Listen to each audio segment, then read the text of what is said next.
Y, y en este caso el nombre de esta charla, el título que se le puso aquí fue Alegato a favor del civismo. Y todo esto que digo es como la esencia de un ensayo que se llama Dignifiquemos. Y es la esencia, ¿no? Hace una especie de recorrido con un montaje propio para hablar 50 minutos. Y yo hablo del civismo en relación a la ilustración, a conceptos que nacieron en la ilustración y que no remito al siglo XVIII, sino me parece que nacieron en ese momento y que son interesantes desde ese momento en adelante y en particular en la actualidad, porque yo me pregunto si somos ilustrados o también, dicho de otra manera, en qué somos ilustrados y en qué no lo somos, en qué terrenos hemos alcanzado las metas de la ilustración y en qué terrenos no las hemos alcanzado. Yo hablo de ilustración y no de posilustración, ni de posverdad, ni de posdeber, ni de posdemocracia, porque esos conceptos los siento huecos, me parece que no tienen contenido, que no describen nada. Lo que hacen es indicar que lo que viene después del post, la verdad, la democracia, la censura, ¿no? Posverdad, posdemocracia, poscensura, pues parece que todo eso ya se quedó atrás, parece que son cosas que hemos trascendido, pero esa trascendencia es engañosa. Por ejemplo, a lo que se llama poscensura, entre otras cosas, es a esa epidemia de susceptibilidad enfermiza por la que cualquiera se siente muy afectado y muy ofendido por algo que alguien dice, lo que lleva, entre otras cosas, a penalizar el humor. Bueno, pues eso tiene nombre, eso se llama estrechez de miras, eso se llama puritanismo, se llama inquisición, eso es censura. Pero cuando le ponemos el nombre de poscensura, pues parece que no importa y lo que estamos haciendo en realidad es admitir la censura. Y lo mismo pasa con la posverdad y también con la posdemocracia, que es lo que me interesa resaltar aquí. Si la democracia queda atrás, cuando decimos posdemocracia, si la democracia queda atrás, lo que ocurre es que no hay democracia. Y cuando no hay democracia, pues esa situación tiene un nombre. Si no hay democracia, estamos en una oligarquía, o estamos en un despotismo, o estamos en un totalitarismo, o estamos en una dictadura, en lo que sea, pero en la democracia no. Y esa realidad de la oligarquía, del totalitarismo, de lo que quiera que sea, queda disfrazada cuando decimos, además de manera muy ufana y muy moderna, de que nosotros, los posdemócratas. Pues a mí esta fiebre del post no me gusta y me parece pertinente que hablemos con conceptos llenos, con conceptos que sí describen. Por ejemplo, del proyecto ilustrado, del concepto de ilustración. Por eso digo que no voy a hablar de la post-ilustración, sino de la ilustración, que es lo que tiene sentido. El proyecto ilustrado, porque el proyecto ilustrado es un proyecto civilizatorio. Según ese proyecto, el despotismo no vale, lo que vale es la democracia. La censura no vale, lo que vale es la libertad de expresión. La superstición no vale, lo que vale es el pensamiento. La ignorancia no vale, vale la educación. La barbarie no vale y el civismo sí. Lo que vale es el civismo, no la barbarie. La ilustración es una evolución moral y política, benéfica y benefactora. Pues la base de esa evolución benéfica es el sentido de la dignidad. Y eso es algo en lo que no se ha reparado mucho. Siempre que hablamos del siglo de las luces, la facultad que sale a colación es la razón. La razón siempre preside el siglo de las luces. Y luego también pensamos que la tecnología es el terreno en el que se produce el progreso. El termo para medir o la vara de medir el progreso es la tecnología. Pero no ocurre así. Las sociedades no son avanzadas en virtud de su tecnología. Las sociedades son avanzadas en virtud de su cortesía. Y la cortesía depende, a su vez, de la dignidad. Es la dignidad lo que hace de nosotros, con tecnología o sin tecnología, gente civilizada. La dignidad no es una facultad, es una experiencia. Es una experiencia en la que concurren la razón y la sensibilidad, y no es un imperativo. La dignidad es una sensación que se despierta cuando tomamos al otro en consideración, y esa sensación es gozosa. Y ese gozo que nos da la dignidad es lo que activa en nosotros el civismo, que también se llama virtud cívica. Civismo significa sentido de lo común, significa sensación de pertenecer a algo más grande que el propio ombligo. A quien no tenía activada esta dimensión de la vida, esta dimensión común, los griegos lo llamaban idiota. El término idiota es un término político que nace en la antigua Grecia para designar a aquellos que carecían del sentido de lo común, porque contra lo que se piensa que lo común remite a una pérdida de lo mío, ocurre lo contrario. En realidad lo común es una ampliación de lo mío, es un formateo más vasto de lo propio que incrementa nuestra potencia. La mayoría de edad ilustrada consiste en servirse de la propia razón, por supuesto, pero además y sobre todo consiste en tener la consideración del otro incorporada en la sensibilidad. La mayoría de edad consiste en el ensanchamiento de la sensibilidad por desarrollo del sentido de la dignidad. Por eso puede decirse que de la dignidad más que de la razón surgen esas luces que se encienden en la ilustración. Es el gusto por la dignidad lo que proporciona a una comunidad cimientos lo suficientemente firmes como para mantenerlo alcanzado en cuanto a civilización. El problema de lo que alcanzamos en cuanto a civilización es que no lo mantenemos, que es un problema que está en la filosofía desde Platón, que las cosas buenas duren. Pues el civismo es lo que proporciona, repito, la dignidad que está bajo el civismo, lo que hace que tengamos cimientos firmes para mantener lo que hemos alcanzado en cuanto a civilización. Habíamos alcanzado bastante. En el último tercio del siglo XX se alcanzó por esta parte del mundo que llamamos primer mundo, no una parte geográfica, sino de abundancia. En lo que llamamos primer mundo se alcanzó un grado alto, considerable, de civilización. Disminuyó la desigualdad bastante, aumentó la cohesión social, los trabajadores adquirieron horarios más cortos, o sea, lograron horarios más cortos, salarios más altos, bajas por enfermedad, subsidios por paro, permisos por maternidad, incluso por paternidad, o sea, adquirieron derechos los trabajadores que dignificaron su vida laboral y material. Y lograron eso por su activismo en partidos de izquierda y sindicatos, sí, desde luego, y también porque existían en el mundo países comunistas. Y eso le daba al capitalismo cierta delicadeza por temor al contagio. El comunismo tuvo como efecto secundario benigno que civilizó al capitalismo.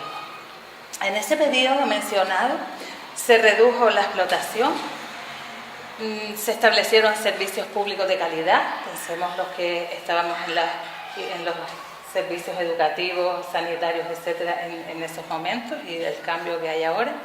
Se establecieron servicios públicos de calidad y aumentaron los derechos y las expectativas de muchísima gente. Bueno, pues en esas condiciones los asalariados dejaron de ser el proletariado.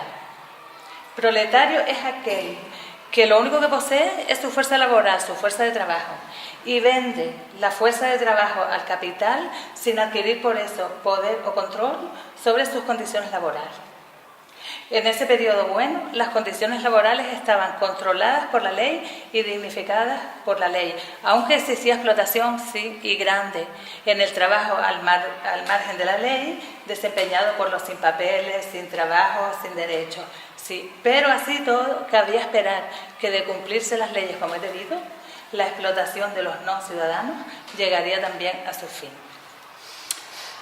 La mejora en la dignidad de la vida de muchos en esa época buena, tuvo lugar en el marco de una economía mixta, de propiedad privada y propiedad común o pública. Propiedad común o pública de bienes como escuelas, universidades, hospitales, centros de salud, aparte de los juzgados y los parlamentos. Estos bienes comunes eran gestionados por instituciones que tenían por objetivo las necesidades de la población.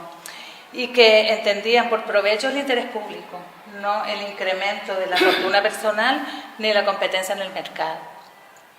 La lógica del crecimiento ilimitado, que es la lógica del capital por sí mismo, esa lógica estaba circundada y embridada por esa otra lógica de las necesidades ciudadanas, y eso fue lo que nos deparó bonanza social, nos deparó una cohesión social mejorable desde luego, pero aceptable. Bueno, pues en esa bonanza social se redujo la explotación, sí, pero no la alienación. La alienación no se enfocó, no fue objeto de crítica. La alienación es una categoría hegeliana y marxista que es altamente pertinente para analizar la salud social. La alienación consiste en la percepción errónea, deformada, acerca de nosotros mismos, y lo que produce es el embrutecimiento de las personas en lugar de su florecimiento.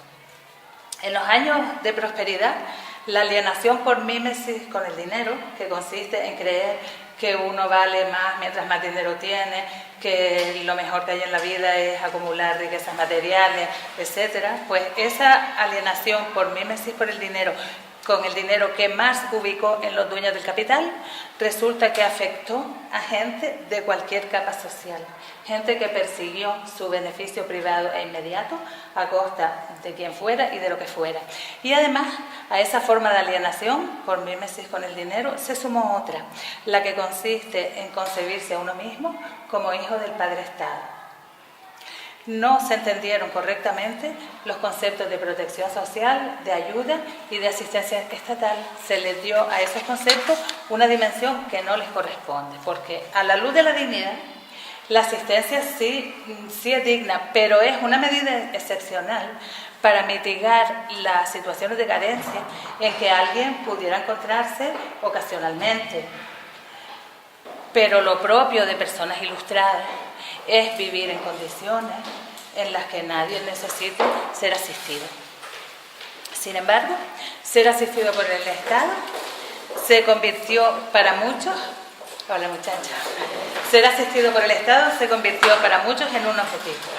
La concepción del Estado como gran asistente produjo en una parte importante de la población un estatuto mental y moral pavoroso. Muchos se creyeron merecedores de todo a cambio de nada y se convirtieron en demandadores, mientras la corrupción se extendía por todas las capas sociales sin excepción y adoptaba distintas formas, desde el robo y despilfarro del dinero público hasta el abuso de ayudas estatales o de bajas por enfermedad. La corrupción se asocia a la llamada clase pudiente, pero resulta que en esa basura moral chapotea gente de todas las extracciones sociales, algo de lo que no se es consciente y de lo que hablamos poco. Llevarse folios de la escuela, simular las condiciones de acceso a una beca, empadronando a un hijo con el progenitor menos solvente con quien no vive. No casarse con el único propósito de beneficiarse de ayudas a madres solteras. Atribuirse falsas lecciones en un accidente o cobrar indebidamente subsidios por paro, no solo dietas parlamentarias. Todo eso es corrupción. La corrupción afecta a ricos y no ricos por igual, y lo mismo puede decirse de la honestidad. O sea, la decencia de una persona no está en función de la cuantía de su cuenta corriente.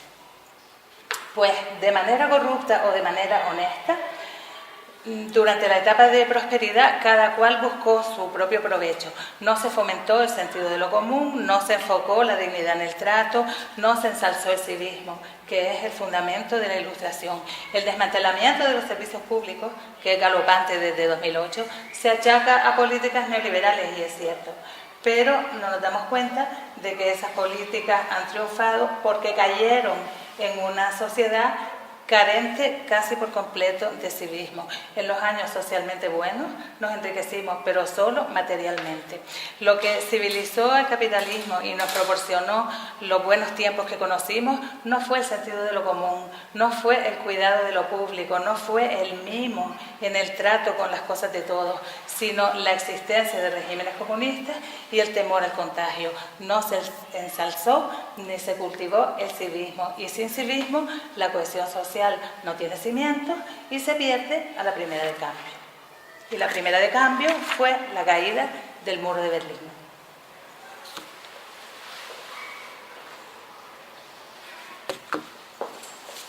Sin muro y sin civismo, cayeron los diques que contenían el capital y entonces el capital fue con su lógica de crecimiento ilimitado y ya no pudimos embridarlo. Se quebró la cohesión social, avanzó la desigualdad, se perdieron mejoras alcanzadas en la calidad de la vida de muchísima gente, se arrollaron derechos adquiridos y entonces muchos trabajadores, y ya no solo los sin papeles, muchos trabajadores volvieron a ser meros instrumentos del capital. Muchos trabajadores perdieron poder sobre sus condiciones laborales, se proletarizaron. La explotación se hizo otra vez legal y mucho dinero público se retiró de bienes y servicios comunes y se dedicó a pagar una deuda que se retroalimenta. Pues en estas circunstancias, la lucha de clases y sus signos, los puños en alto, las banderas rojas, la internacional, todo eso, pues ha vuelto a cobrar vida para muchos. Sin embargo, de este atolladero no salimos, me parece a mí, analizando la situación en términos de lucha de clases. La lucha de clases no es un cifrado pertinente para analizar nuestros males sociales. El diagnóstico que hace Marx sobre los males del capitalismo, que genera desigualdad, genera injusticia, genera explotación, es un diagnóstico correcto, pero no es correcta su apreciación de que estos males se superan a través de una revolución cruenta, ni tampoco es correcta su apreciación de que la clase trabajadora anhela la libertad y por eso es el sujeto de la revolución. La clase trabajadora como tal no entraña potencialmente el despertar de la alienación y ni siquiera el final de la explotación del hombre por el hombre. Siempre estará a la vuelta de la esquina. En sociedades de economía capitalista y no capitalista, mientras no nos percibamos como sujetos de la vida pública, mientras no sepamos que el Estado es nuestro instrumento, no nuestro padre, mientras identifiquemos la riqueza exclusivamente con el dinero y mientras no nos enteremos de que las personas se amplían satisfactoriamente y aumentan su poder en el acto de contribuir a lo común. Para civilizar la economía no procede ninguna dictadura, la del proletariado tampoco. Lo que procede es esa consideración del otro, que se llama dignidad, que está en la base de ese sentido de lo común que se llama civismo. El civismo es el soporte no frágil de la salud y del vigor de lo público. El civismo es la referencia para eliminar los males sociales y para progresar en convivencia. El civismo de todos, el civismo en todo, no la oposición pobres-ricos. Los pobres no son potencialmente incívicos, los pobres no son potencialmente cívicos por pobres. Y los ricos no son potencialmente incívicos por ricos. Eso no es verdad. La salud social no depende del enfrentamiento entre pobres y ricos, sino del avance en todo del sentido de lo común. El sentido de lo común produce en la población un estiramiento ético, psíquico, estético y político, desde el que la desigualdad amaina necesariamente y, por tanto, amaina también la pobreza.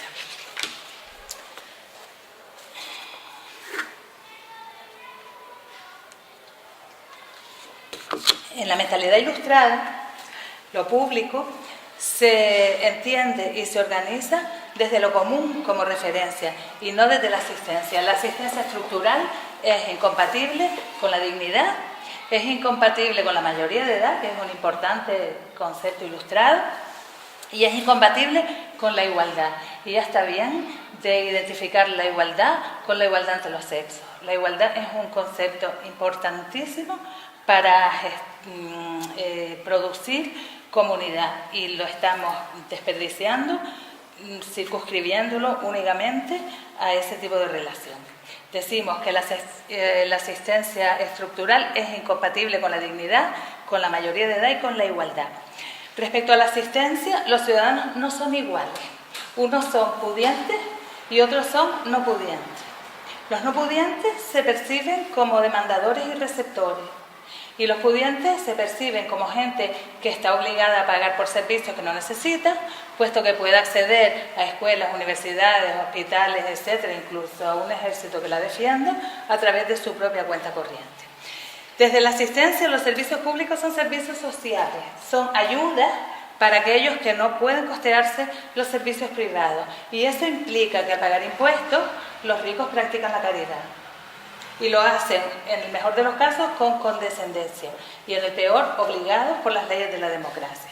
Es esta composición de las cosas lo que subyace al hecho de que los impuestos recaigan sobre todo sobre la clase media o de que se persiga de manera muy laxa, muy laxa, la evasión de impuestos de los adinerados, como si estos ciudadanos estuvieran siendo sangrados, saqueados al contribuir a lo común, una opinión no del todo desacertada si entendemos lo público desde el concepto de asistencia.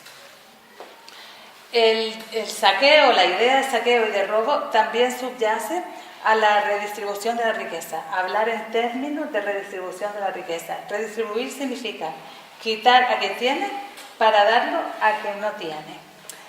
Esto es una lógica de confiscación y la lógica de confiscación no nos saca del antagonismo social y es impotente para provocar el salto ilustrado al civismo y a la dignidad.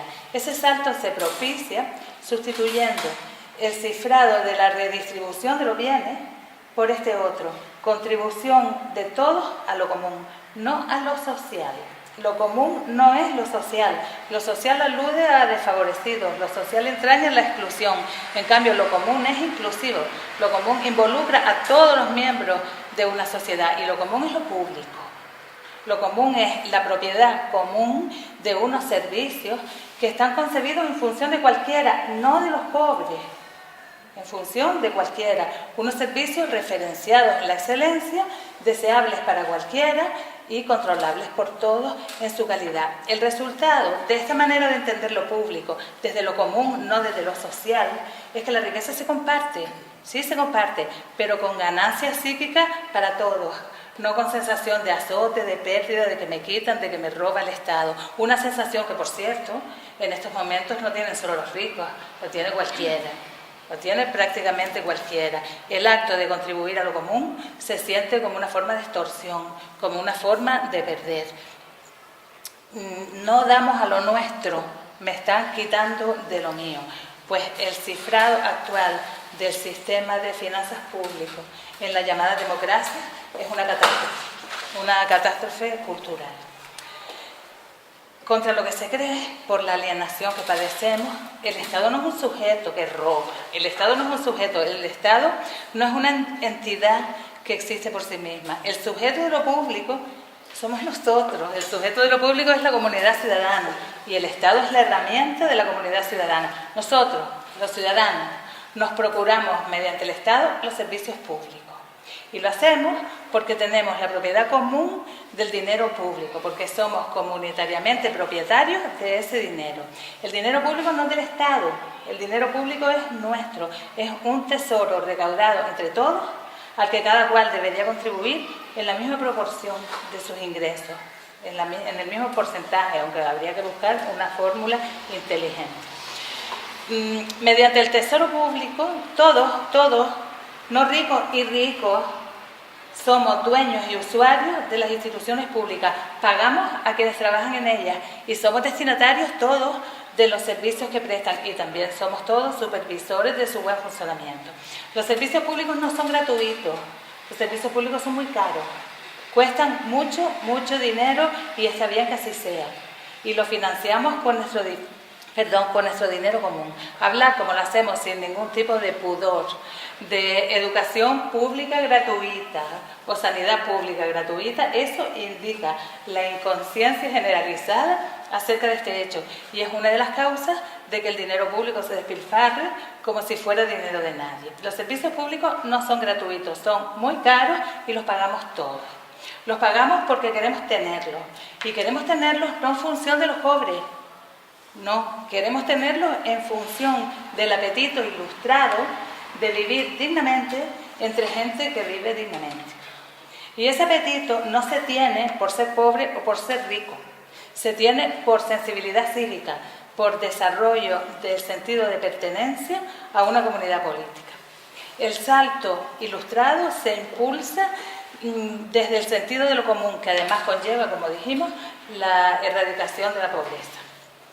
Una concepción ilustrada, una concepción no alienada de nosotros mismos y de la hacienda pública es esencial para la democracia, muy importante cambiar la concepción de la hacienda pública, porque no es lo mismo aportar a lo común que pagar al Estado por miedo a una sanción, que pagar al Estado por coacción, en la motivación desde la que se pagan los impuestos y en quienes toman decisiones acerca de su destino, porque si somos mayores para contribuir al tesoro público, también somos mayores para decidir en qué lo empleamos, pues en eso hay un filón para intensificar el sentido comunitario, para hacernos políticamente ilustrados, para hacernos realmente demócratas y no solo nominalmente demócratas, o como se dice ahora, postdemócratas. La cosa pública se revitalizaría si en lugar de ver los impuestos como una necesidad del Estado y por tanto como una forma de usurpación, los enfocamos como una capacidad de gente cívicamente cultivada, de gente refinada, que al contribuir no se siente privada de algo suyo, sino que se siente satisfecha de dar algo suyo a una comunidad que también es suya. Ese sentido de pertenencia es el fundamento de una vida política en la que los ciudadanos, como enseña la Ilustración, somos individuos dotados de soberanía, algo que se ignora masivamente.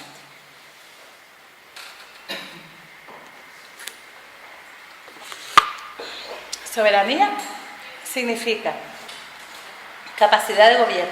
Soberanía es capacidad de gobernar en una comunidad política. En el régimen preilustrado o antiguo régimen, la soberanía se hereda. La soberanía reside en el monarca y procede del linaje.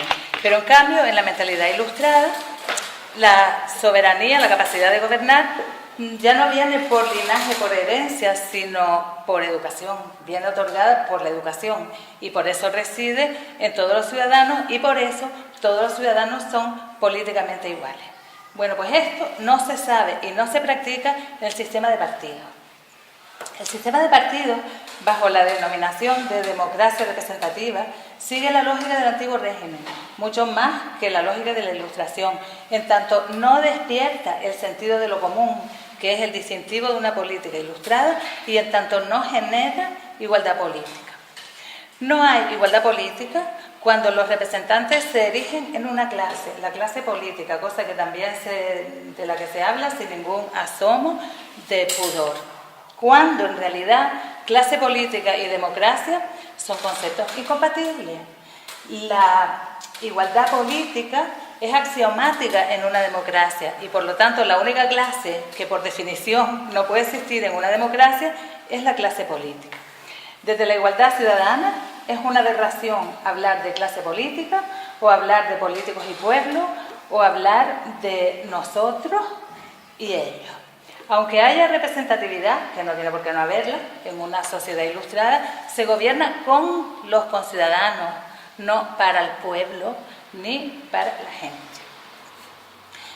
Tampoco hay igualdad política en el sistema de partidos porque no hay igualdad en el seno de los partidos políticos. Los partidos políticos se afanan en añadir mujeres a sus listas electorales, mientras sus miembros siguen jerarquizados y sometidos a la disciplina de partido, por la que carecen de libertad de opinión o son castigados o expulsados en caso de ejercerla. Y tampoco hay igualdad política, ni por tanto mentalidad ilustrada, en esa concepción que es propia del despotismo ilustrado y es propia de las revoluciones proletarias, esa concepción de que la sociedad evoluciona a partir de unos cuantos que pueden, que saben y que dirigen a los demás que no pueden y no saben. Esta lógica produce una experiencia de dominación por parte de individuos que se autoproclaman mayores de edad y menosprecian al resto. La mayoría de edad es una característica ilustrada. Kant dice que ya estamos preparados para ejercerla, porque ya somos mayores de edad y que si no nos comportamos como tales es por pereza, es por cobardía, es porque es muy cómodo ser tutelados por ideólogos, por médicos, por todo tipo de padres que nos ahorran la tarea de pensar y de tomar decisiones y así eludimos la responsabilidad. Pero en nuestras capacidades está el ser mayores de edad. Y eso que dice Kant es cierto y entre nosotros proliferan los mecanismos de tutela, la medicalización de la vida, la victimización de las contrariedades, por ejemplo.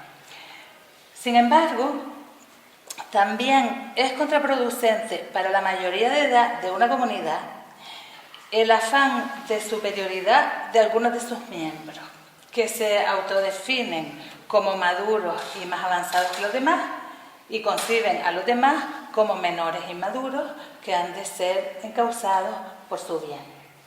Esta es la lógica que opera en quienes invaden países para llevarles la democracia, en la cúpula de los partidos con respecto a las bases o en esos intelectuales que se definen por oposición a unas masas a las que presuntamente ellos no pertenecen. En todos estos casos, algunos individuos se arrogan una madurez que niegan en los otros y consideran a los otros incapaces de pensar. Los consideran niños, ignorantes o irracionales que tienen que ser llevados de la mano por ellos, que sí son superiores, sí son mayores, sí son sabios y sí son racionales. Bueno, pues actuar entre adultos,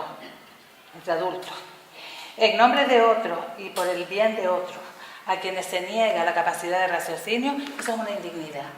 Eso es paternalismo, cuando no lisa y llana dominación ejercida desde la soberbia y la prepotencia.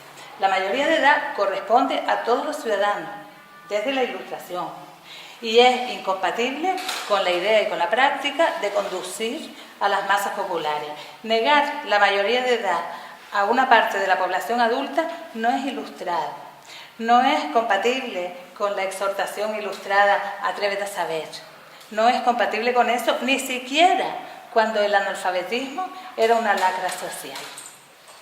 La segmentación de la población entre gente políticamente madura, preparada para gobernar, y gente no capacitada o no capacitada todavía, eso es una modalidad del nosotros y ellos que entraña sometimiento y dominación. Gobernar a otros hasta que crezcan y adquieran capacidad de gobernarse, eso encierra, en primer lugar, una clasificación de las personas según el criterio de quien las clasifica. Además, entre adultos, crecer no es cuestión de tiempo. Entre adultos, crecer no es cuestión de gente menor que tiene que hacerse mayor, sino es una cuestión de reconocimiento y de estimación. Es por la forma de ser considerados, por lo que crecemos. En segundo lugar, gobernar a otros hasta que crezcan y adquieran capacidad de gobernarse, eso encierra el peligro inherente a las medidas provisionales. Ese hasta que resulta que se pierde de vista, se desvanece, desaparece de las miras, nunca llega, porque las medidas provisionales crean nuevas relaciones de poder. Piénsese en la dictadura del proletariado. Marx y Engels concibieron la dictadura del proletariado como la primera fase, la primera etapa para instaurar una sociedad sin clases. Era un régimen de transición hasta que llegara otra etapa en que la sociedad ya estaría compuesta por personas libres e iguales, que ese era el verdadero objetivo de la revolución, era ella. Bueno, pues nunca se consideró clausurada la primera etapa. Por otra parte, la dictadura del proletariado, que no fue provisional, tampoco fue del proletariado, por eso de la minoría de edad. Los trabajadores fueron considerados maduros y conscientes a la hora de levantarse en armas, eso sí. Pero una vez alcanzada la victoria, fueron menospreciados por la autoproclamada vanguardia del partido. El partido se erigió como gestor de los intereses del proletariado, como su conciencia y su conductor. Bueno, pues esta división entre poseedores y no poseedores de conciencia, entre preparados y no preparados para los nuevos tiempos, esta división privó de poder político a los supuestos menores de edad. Los privó por completo de poder político y además los convirtió en material de fabricación en manos de los sabios constructores del nuevo hombre. Estos señores encerraron a millones de personas en instituciones psiquiátricas o en campos de trabajo y los sometieron al exterminio moral de la reeducación, cuando no al exterminio físico. Quienes llevaron a cabo estos crímenes y quienes los justificaron en aras de la marcha de la historia, despreciaron a sus semejantes. Y lo hicieron desde una concepción de sí mismos como personas en posición de superioridad respecto a unas masas inferiores y modelables. Pues esto es barbarie, no es ilustración. En la mentalidad ilustrada, la mayoría de edad pertenece a todos los ciudadanos. Todos los ciudadanos son soberanos, son políticamente iguales. Gracias por el agua.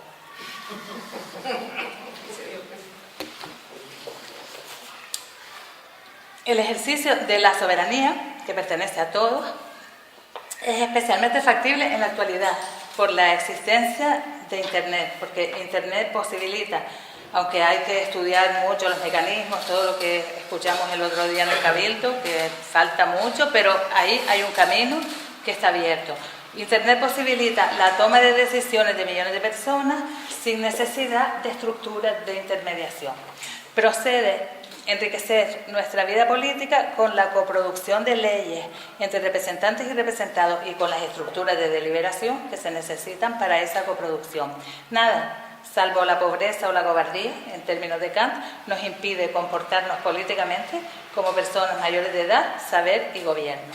Nuestra faceta pública no está atrofiada, está obturada por un sistema que no la engrasa. Cuando en realidad está desactivada, cuando en realidad hacer política es cosa de señorías, pero sobre todo es cosa de ciudadanos. Nuestros representantes son nuestros representantes, no deben ser nuestros gobernantes. El asiento de la soberanía es el indicador de la evolución ilustrada de una sociedad.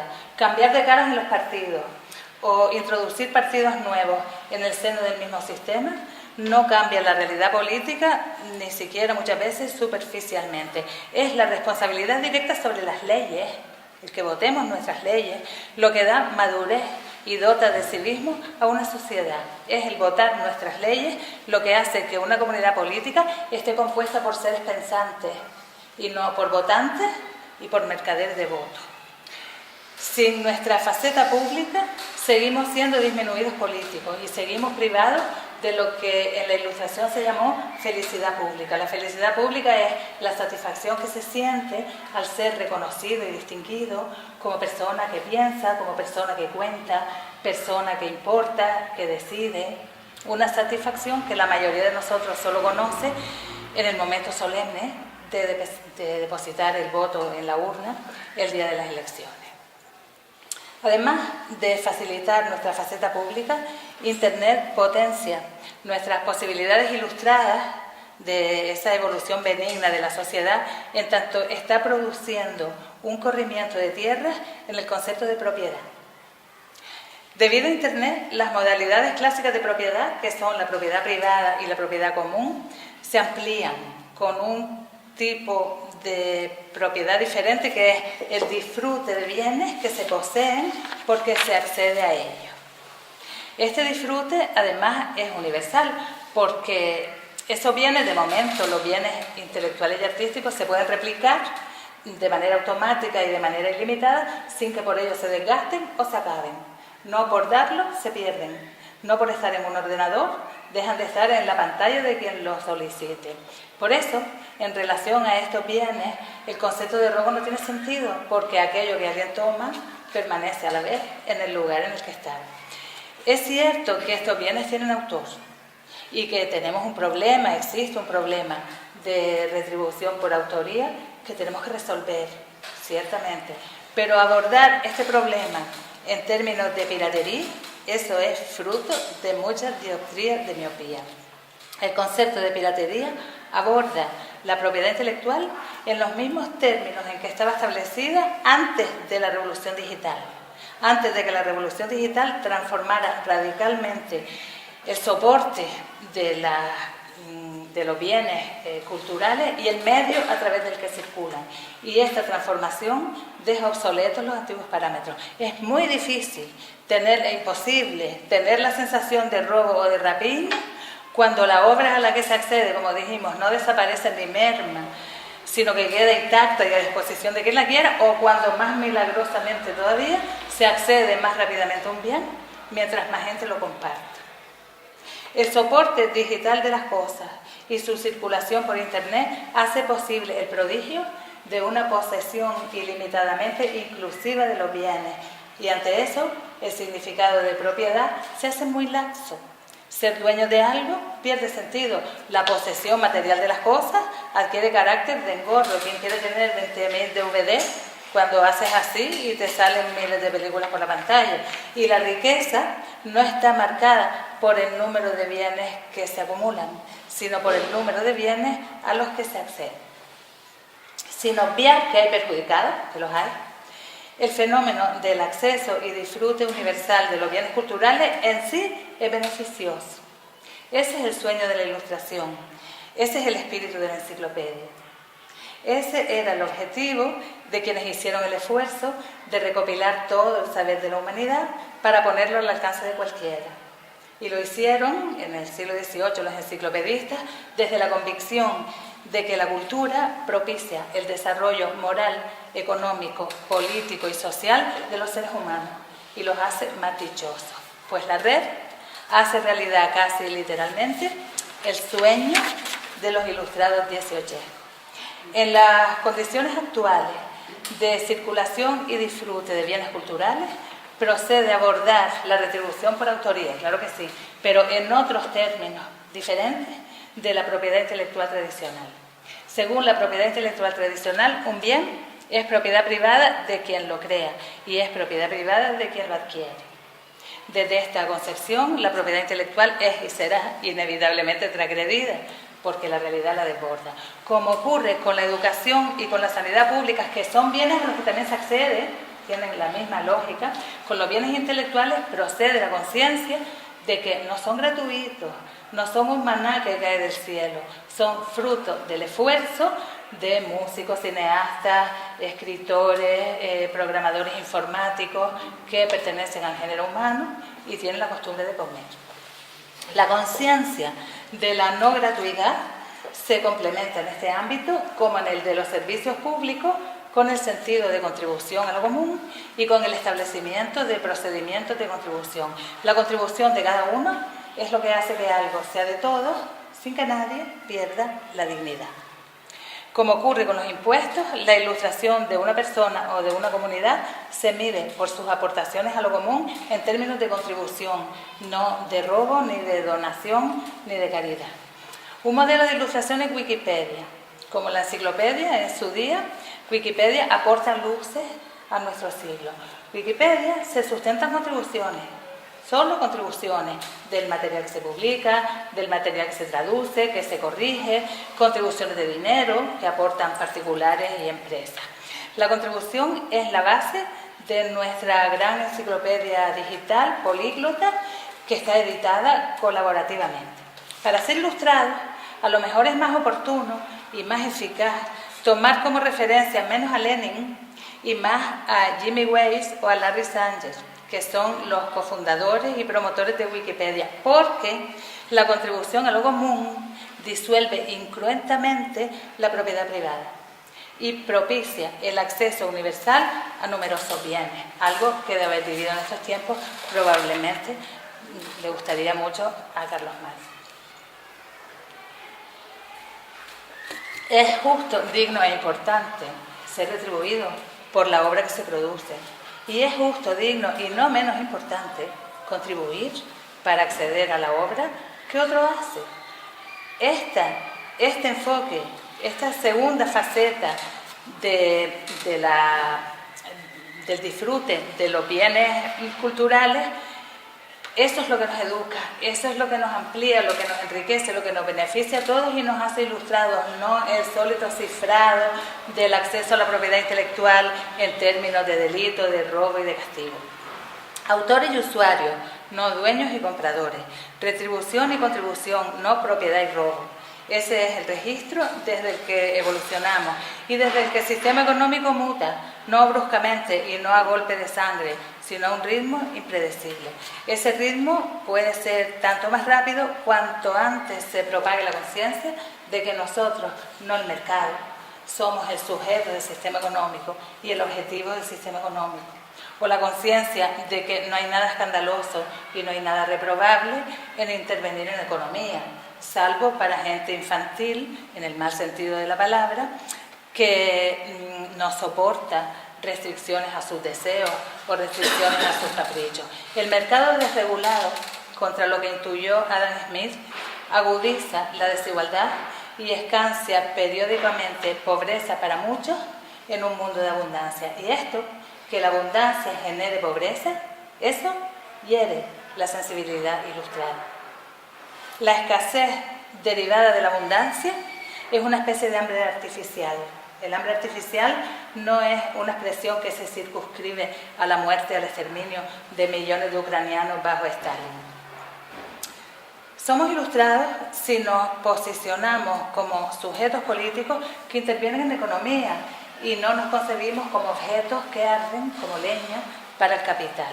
Y además, si convertimos los derechos humanos en normas de derecho positivo de una comunidad ciudadana universal, es decir, si caemos en la cuenta de una vez de que no se tienen derechos por pertenecer a la especie humana. Ser humano es una cuestión física, es una cuestión biológica, es una cuestión natural y no se tienen derechos por eso. Los derechos son artificiales, los derechos los hacemos nosotros, son una cuestión de producción política y los tenemos en calidad de miembros de una comunidad política que está dotada de leyes que nos albergan. Pertenecer a la humanidad es lo mismo que pertenecer a la caballeridad, a la gateidad, a cualquier especie animal. No hay derechos inalienables del hombre con mayúsculas en tanto hombre. No los hay. Y si no, preguntemos a los refugiados. Los derechos humanos son, como están administrados ahora y como hablamos de ellos ahora, son una cantinela, son una monserga, porque ningún derecho es independiente de la ciudadanía. La dignidad de las personas no se protege mediante derechos humanos teóricos por pertenecer a la especie humana. Se protege desde una ciudadanía mundial, cosmopolita, dotada de derechos positivos y desde la libre circulación de las personas por el mundo, como enunció en el siglo de las luces el filósofo Emmanuel Kant. También en el siglo de las luces, otro filósofo ilustrado que se conoce sobre todo en calidad de pornógrafo, que lo era, pero además de ser un gran pornógrafo, era un maravilloso individuo lúcido en su pensamiento, uno de los grandes ilustrados, el Marqués de Sade. El Marqués de Sade, en un libro que se llama La filosofía del tocador, que es la educación de Eugenie por parte de un libertino, pues ahí, como parte de su educación, el libertino le cuenta, Dolmancé, le da un panfleto enorme que está introducido a modo de separata en el libro sobre cuestiones filosóficas. Y entonces en ese escrito Sade explica lo poco radical que ha sido la Revolución Francesa, que él acababa de ser testigo, ¿no? Cuando tomaron la Bastilla, Sade estaba dentro, porque fue reo de todos los regímenes políticos que pasaron en aquellos tiempos convulsos en Francia. Bueno, pues él se ríe de los revolucionarios flamantes porque dice mucha libertad, igualdad y fraternidad, y las mujeres, y los trabajadores, y eso de extender la república por el ejército francés, con la bota, ¿no? Pero ¿qué es eso? ¿No? Y el título de ese panfleto de Sade es franceses, un esfuerzo más si de verdad quieren ustedes ser republicanos. Pues parangonando al Marqués de Sade, nosotros podemos decir, ciudadanos, un esfuerzo más si de verdad queremos ser ilustrados. Muchas gracias.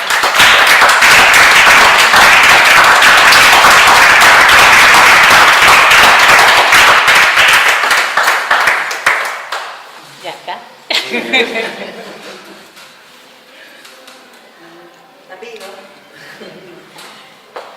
A ver, yo es que saco la misma conclusión que en otra conferencia tuya, que es tanta cantidad de información que casi hubiera sido mejor tomar alguna nota, pero bueno. Y como que usas términos así muy certeros y muy directos que a veces dejan a uno, ay, pues tiene razón. Pero luego surgen cosas que también me dan que pensar. Por ejemplo, respecto al civismo. Yo digo, a todos nos gusta como miembros de la comunidad que los servicios, no, los bienes y las infraestructuras públicas estén en mejores condiciones. Pero después resulta que en esas condiciones no duran un asalto, porque después hay un incivismo tremendo, claro, para su mantenimiento. Claro. Entonces yo me cuestiono, esas personas que no son cívicas, ¿por qué lo son? ¿Porque no tienen conciencia de que es un bien público suyo o de que pertenecen a la comunidad? Ya me empiezo a cuestionar que es un problema de educación o es algo más. Eso por un lado. Y después, con otra afirmación tuya que que no me quede muy tal, entre las distinciones indignas ponías lo de preparados y no preparados. Y yo creo que esa distinción sí que hay que hacerla. Sí que hay que hacerla, pero no desde la prepotencia de los preparados, sino que para pertenecer a una, bueno, no te gusta que se diga clase política, pues no lo vamos a llamar, sino al grupo que va a estar en esas instituciones aún pretendiendo ejercer una política inclusiva y de participación, yo pienso que tienen que tener un perfil mínimo de preparación. ¿Y tú crees que lo tienen? No lo tienen, pero yo ahí sí haría esa distinción. Claro, pero vamos a ver, yo no niego las jerarquías y de que hay cosas que deben tenerla y que sería una orquesta sin un director, ¿sabes? Por supuesto, pero acerca de las leyes, pienso que todo el mundo sabe. Todo el mundo sabe y que si el civismo no existe, entre otras cosas es porque tenemos unas instituciones que no lo requieren. Entiendo que todo esto también yo estoy hablando como de un faro, ¿no? Del límite al que tender y de que hacer esto todos los días, pues no, pero es que creo que el límite al que tender tiene sentido, ¿sabes?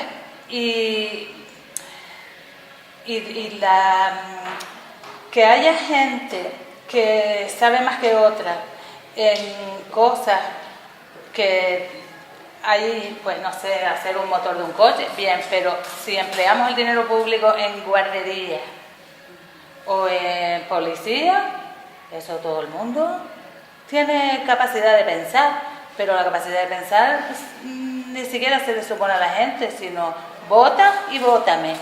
Somos votantes, pues no. Si en vez de votantes somos seres pensantes y lo que votamos son nuestras leyes, a lo mejor. Esto es diferente. Y luego en el Cabildo, el día que fuimos, que había una jornada sobre cómo ha ido, tú estabas también, cómo ha ido la política de los nuevos, tal, pues vi también esta lógica metida, que no estaba. Y si en el 15M hubo todo el brote, y estuvo pues la Puerta del Sol y todo eso, allí todo el mundo pensaba, tía.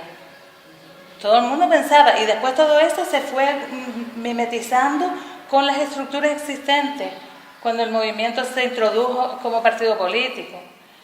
Y se perdió la esencia. Y gente que había, menos el chico aquel gallego, que hablaba de que habían hecho una asamblea y que esa asamblea era una cosa tan requerida como práctica cotidiana de la vida de la ciudad, que eso estaba seguro que se quedaría por mucho que saliera el PP, ¿no? Porque ya era una necesidad vital de la ciudad.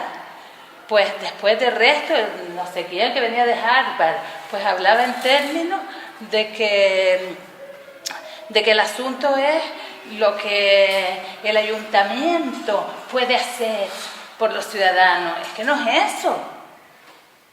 Como que lo que el ayuntamiento puede hacer por los ciudadanos, entonces todo el mundo demanda. No, oye, ¿qué quieren hacer los ciudadanos con su ciudad? Es que es otra cosa. Un poco lo que yo te entiendo es cómo esas plataformas ciudadanas se fueron reconvirtiendo a los partidos. Y claro, ella pierde iniciativa como ciudadano y tampoco se le permite, porque desde que está la estructura política, el ciudadano solo está para... Exacto, claro. Y entonces eso que es un no ejercicio de una capacidad cívica cotidiana que tenemos. Delegamos en ellos todas esas capacidades. Claro. Bueno, aquí en Santa Brígida hace cosas diferentes, ¿no? Muchas veces. Y no sé cómo estarán de contentos, pero están en el punto de mira de mucha gente porque tienen... Hola. Buenas tardes.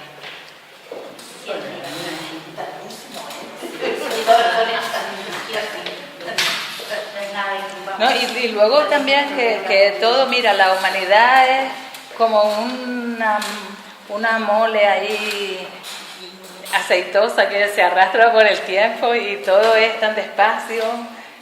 y eso, ¿no? Y tuvimos la suerte, yo me considero privilegiada por haber vivido el 15M, porque fue un brote de vitalidad, de salud política, de civismo, de gente que pensó junta y que se escuchaba, y que aquello fue una explosión que de encima se contagió por un montón de partes del mundo, y luego pues otra vez tal que había pasado antes en mayo del 68 también, una cosa así, que todos los que teníamos 10 años, entre los 10 y los 20, y nos enteramos de aquello, pero después ya cuando estábamos en la universidad, mayo del 68 era como esto, porque esto es otra cosa. Y hemos tenido la suerte de vivir el 15M y de verlo morir también. Y no morir, sino que bueno, aquello, pues eso, esa cosa que repta, pues sale una luz y después se apaga. Perdona, quizá yo bueno, no estoy muy al tanto de todos vuestros andares políticos y esto, pero de toda la conferencia que nos has dado, que me ha parecido muy interesante, sinceramente te lo digo, el llevar a la práctica determinadas cosas que tú has dicho, independientemente de lo teórico precioso, a mí me parece tremendamente difícil si realmente no hay gente que se dedica a ello. O sea, todo el mundo no puede opinar, todo el mundo no puede, ni está capacitado, ni tiene tiempo, ni quiere ocuparse de determinadas cosas. Sí quiere aportar su dinero y su esfuerzo a lo común y formar parte de esa comunidad, pero no tengo por qué estar pensando si ese dinero se tiene que aplicar de esta manera o de otra. Entonces, para eso tiene que haber gente que se ocupe de ello, teóricamente son los políticos, sino ¿qué otra manera tenemos? Que no sea que todo el mundo tenga que votar todo el mundo cosa que quiera, todo el mundo que quiera. Bueno, pero todo el mundo que quiera, eso es muy aleatorio, por una razón. Porque de repente los que quieren no son precisamente los más preparados. Y digo, es que todo el mundo está preparado. No, no es verdad. Para determinadas cosas no. Hay que saber determinadas cosas. Para saber si se necesitan más escuelas, o más ambulatorios, o un centro de mayores, o cosas. Hay que informarse de eso. Hay que preparárselo. Claro. O sea, no cualquiera puede opinar. No cualquiera centrarnos en este pueblo, puede opinar de yo sí voy a votar porque a mí me gusta más que, porque como tengo mi papá y mi mamá que son viejos, no, es que eso es lo que no puede ser. Claro. Es que eso es lo que no puede ser, pero esa es la misma lógica, esa es la misma lógica que rige, pues yo creo que ocurre porque no votamos las cosas concretas, porque es la lógica de muchísima gente a la hora de votar. ¿Y qué es lo que hacen los políticos cuando hacen las campañas electorales? Ir como enseñando caramelos, y muchísima gente porque vota, porque no van a bajar la jubilación, bueno, y por eso voto, ¿sabes? Porque no hay un sentido de que, oye, que no es yo, sino que nosotros también es yo, no es que yo pierdo porque me meto en lo otro. Pero una cosa es que los políticos lo hagan mal o no votemos a las personas adecuadas que sepan hacer bien eso, y otra cosa es que tiene que haber una vía para que haya determinadas personas que sean las que se ocupen de ello. Eso, mire usted, yo estoy para mi trabajo, no estoy para estar pensando en cada problema del pueblo. Estoy para mi trabajo, pero sí quiero que haya una persona adecuada que defienda esto y que si no vale, lo pueda quitar. Pero a mí me tiene que representar gente. Yo no estoy para aprobar cada cosa, ni me fío que cualquiera del pueblo opine sobre determinadas cosas. No me fío. Fío de algunos, pero no de todo el mundo. Y si se deja si es que todo el mundo tiene que opinar sobre todo, hay mucha gente que probablemente lleve las cosas mal. Entonces, probablemente el sistema que tenemos no sea el ideal, y por eso nombras mayo del 68, nombras el 15M, porque para mí son movimientos vitales y joviales, maravillosos, donde la filosofía y se estimula, donde se estimula todo, pero eso hay que llevarlo a una realidad. ¿Cómo? ¿Cómo se hace bien? ¿Cómo se hace bien? Pero real. sea, que no sea debatir en una... No, cómo se hace bien pero real, donde luego el médico pueda ser médico, el otro, cada uno se vaya a lo suyo, con la tranquilidad de que sí, de que mi dinero o mis deseos se van a gestionar bien. Esa es la vía, no que todo el mundo pueda opinar de todo, o yo no te he entendido bien, o un poco he sacado esa conclusión, no lo sé. No lo sé. Tienes razón. Si me tienes que contestar, yo te No, la no. voy a ver este día, porque... porque las cosas que pienso muchas veces son pues intuiciones, ¿no? Que las veo y así, y tienen muchas veces las ideas muchas más connotaciones que las que uno ve, ¿sabes? Y por eso no es una cuestión de que yo te conteste si tienes razón tú o yo, no, sino que dentro de ese mundo, dentro de ese mundo del civismo está esa faceta tuya que estás diciendo, claro que sí, y es un problema que como lo resolvemos. Sí, porque las dos cosas tienen, es verdad, lo que dices es así, pero después por otro lado, que las decisiones las tomen unas cuantas personas que no tienen el norte que deberían tener, sí, pues también, sí, pero, ¿sabes? Y yo lo que me asombro es la tranquilidad con la que vivimos en manos de quienes están. No, yo no vivo tranquila. No vivo tranquila porque pienso que los educadores no están haciendo las cosas bien. Porque pienso que todo va más atrás. Va a la educación desde pequeño, que se eduque realmente en el civismo y en el que en las primeras nociones que tú nos has explicado muy bien, de que todo es de todos, y del civismo, en la responsabilidad. Pero en la educación, ahí es donde está.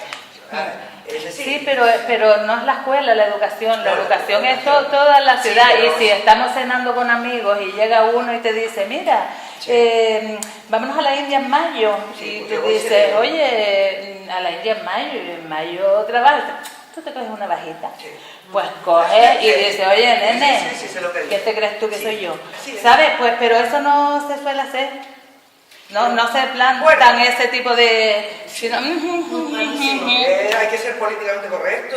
Pues no hay que ser, no, yo también pienso que no hay que serlo. Hay que, pero bueno... Pues a ver cómo evado los impuestos. Como, lo conseguí, sí. A ver cómo pago menos. Sí. Y no, ¿sabes? Sí, simplemente decir, oye, tío, después a ti cuando vas al centro de salud te encanta que te atiendan bien, ¿verdad? Me voy a dar una invalidez para toda mi vida y yo te tengo que estar pagando de mis impuestos, tú vas a estar viviendo toda la vida y te estás paseando mientras yo estoy trabajando. Es verdad, o sea, ahí hay una... pero es una educación de una mentalidad de todo.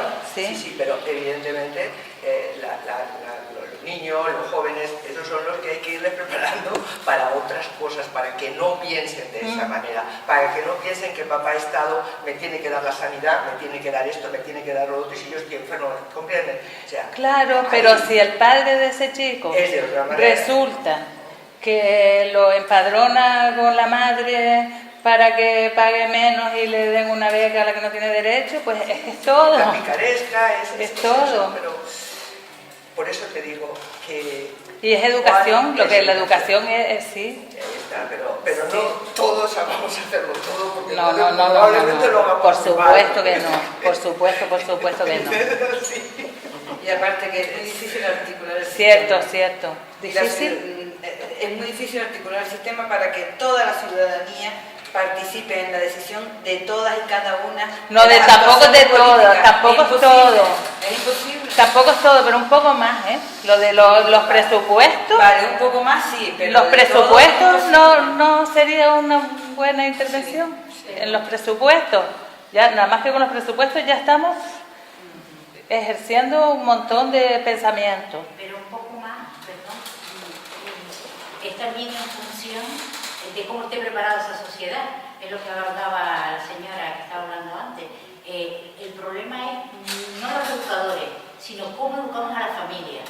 Porque la educación empieza desde el seno familiar, ¿no? Y esas estructuras familiares con valores, con principios.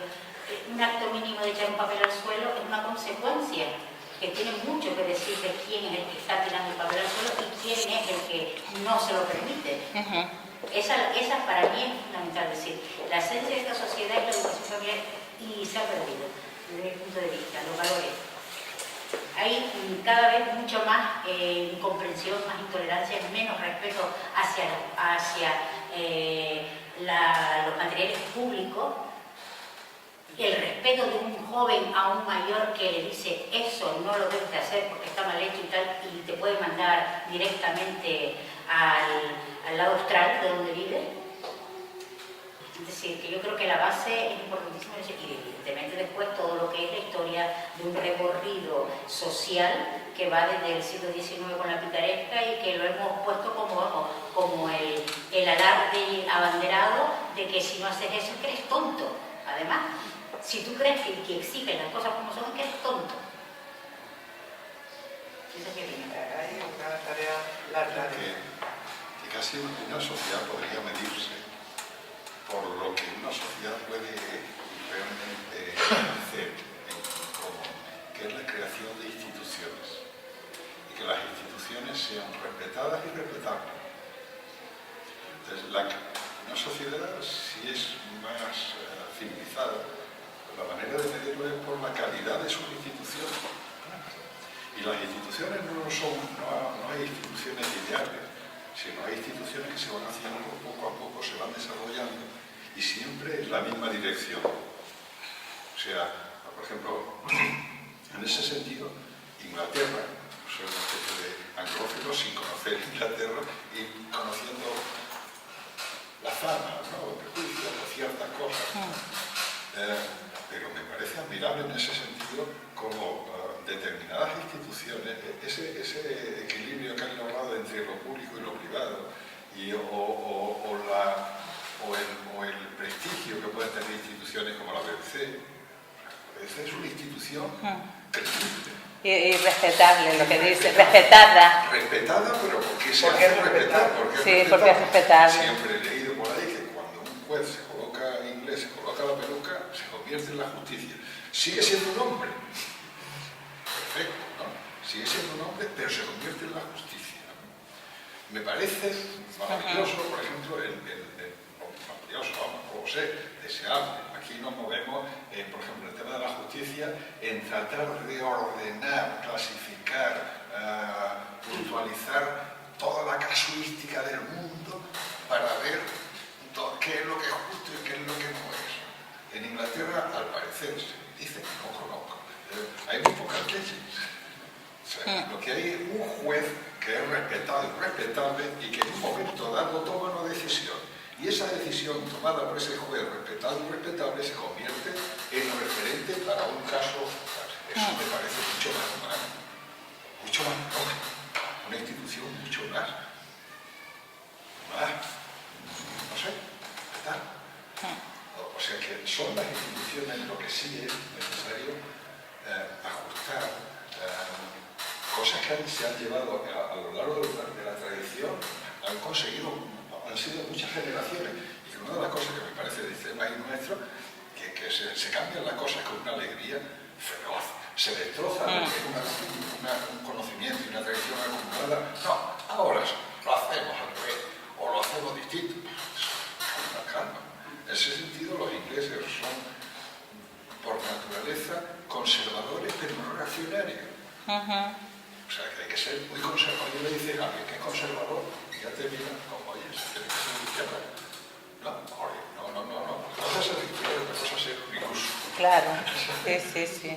Son dos cosas muy distintas. Sí. Mira, Aristóteles, perdón. Sí, por ejemplo, uno de los personajes que te aparecen y que conoces poco, por ejemplo, el presidente de Uruguay, alguna vez que he visto en entrevistas largas. A Mujica. Que hombre tan respetable, ¿no? Absolutamente respetable. Y absolutamente respetable una cosa que ha salido aquí, el político. Que son cosas, por ejemplo, los partidos políticos no dejan de ser una institución. ¿Tiene sentido que un político, alguien que pueda vivir 20 o 30 años de la política cuando es manifiestamente un idiota o un impresentable o un cretino, y puede vivir 30 años de la política? Eso habrá que corregirlo de alguna manera. De alguna manera. O sea, que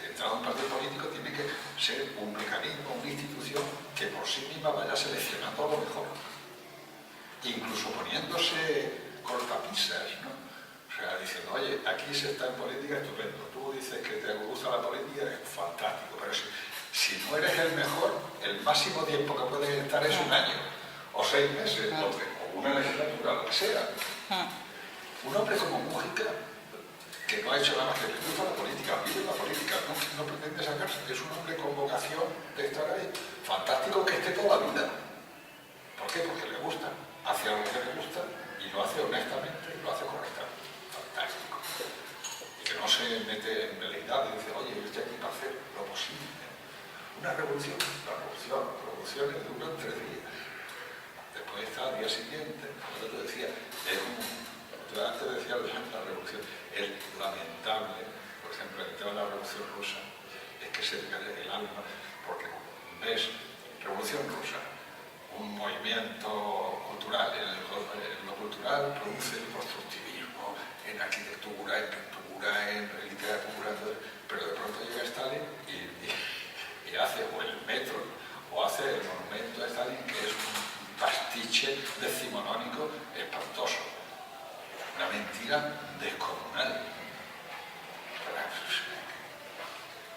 O sea que yo sé que la única manera de hacer sociedad es a través de la institución.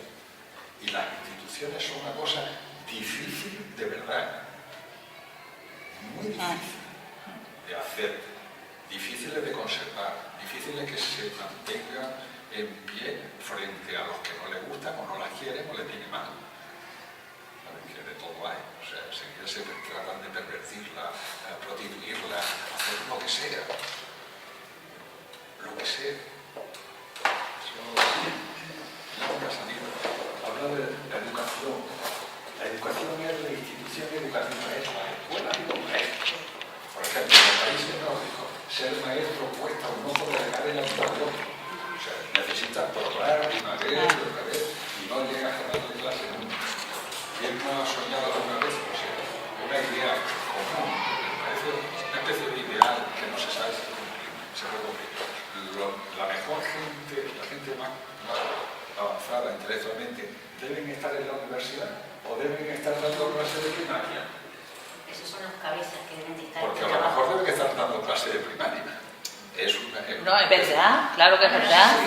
Sí, bueno, pero sin llevarlo a ese ideal, ¿entiendes? Sí, no es que tengan que, sino que es que lo que no puede ocurrir sea cosas que ocurren, como por ejemplo que un chico muy brillante del último año de bachillerato diga que quiere estudiar magisterio y es una tragedia familiar y una tragedia en el centro de estudio. Lo que es una tragedia. ¿Sabes? Eso es lo que no puede ser, porque eso es una catetismo. Pero muchachos, mientras mejor ahí, claro que sí. Si alguien dice, quiero ser magisterio, en una sociedad... Pues una tragedia. Se nos ha metido como si alguien de adolescente... Como que desperdicio. Yo quiero ser físico atómico, tío de mi vida. Pues tenía que ser de esa misma categoría. Sí. Porque dar clases de niña, eso es muy dificilísimo. Sí, mira, eso es tan demoledor cuando tú ves que alguien quiere estudiar magisterio y es todo el mundo las manos a la cabeza, ay, qué horror pero si tiene matrícula en todo. Claro, de ciencia. Y es de ciencia. Sí. Es todavía la herencia, ahora que hablan de la herencia del 17, del 18, en que el maestro era... Es tremendo, es tremendo. Claro, lo que comentaban de los países nórdicos también es el compromiso de base de la familia y el educador, la escuela. La familia y el educador. Eso son técnicas. No, técnicas no, esa es la máxima, es decir, la familia se compromete junto con el profesor, te lo digo porque tengo conocimiento a nivel de escuelas nórdicas, de trabajar conjuntamente en talleres, ¿no? Que puedan imbricar esa enseñanza y acoplarse entre lo que se da en la escuela y lo que se hace en casa. Lo que pasa es que aquí se ha pretendido una totalmente división por pura comodidad, por puro, diría yo, falta de compromiso familiar. Tienes un hijo, te lo educa y te lo forma la escuela. No, señor, no te lo educa y te lo forma la escuela. Te lo forma y te va dando valores a partir de la educación y los valores que adoptas desde la familia. Porque tú no puedes presentar a un alumno y te habla